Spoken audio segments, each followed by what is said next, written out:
The COVID pandemic, a meeting of emotions between happiness and sadness. I still remember when the pandemic started. We were all happy because we were going to have 2 weeks off from school. I remember how happy I was because I had a physics homework for the next day and I hadn't done it. It was like a miracle. However, the situation got worse than we expected. Practically the following week, they declared the country as in a state of emergency. The pandemic arrived like a bomb, out of nowhere. Countless cases began to appear with no sign that the pandemic had arrived. The first few months were super fun.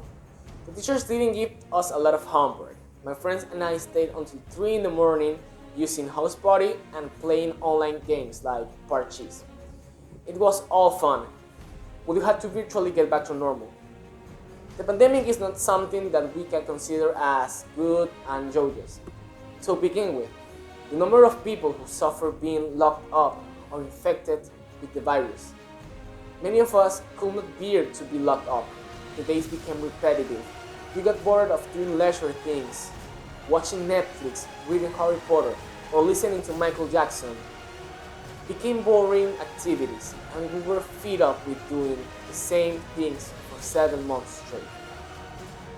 And not to mention virtual education, it was like trying to teach ghosts. The teacher asked something, and frankly, I was glad when one of my classmates answered. It felt like a dark call.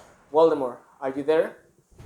Apart from the education deficit that we were having with the virtual classes, the students focused more on learning new methods of coping rather than on actually learning the subject. The problem in this situation is not the fact of copying, it is the fact that we do not learn the necessary information for the career we're going to study. As my parents and teachers will say, we are fooling ourselves.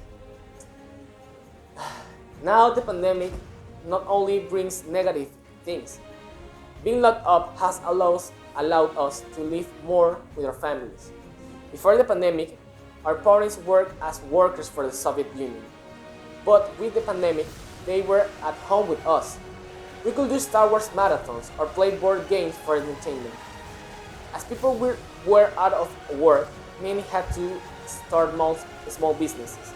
It was like industrial revolution for the middle class.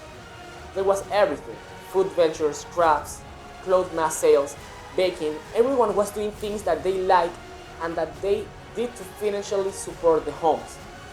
This made people discover talents or things that they wanted to do for the rest of their lives, like starting a restaurant. Likewise, the pandemic forced us to become more hygienic. Before the pandemic, it was extremely rare to have a bottle of alcohol. Now, alcohol has become our shield. Alcohol fights against the virus.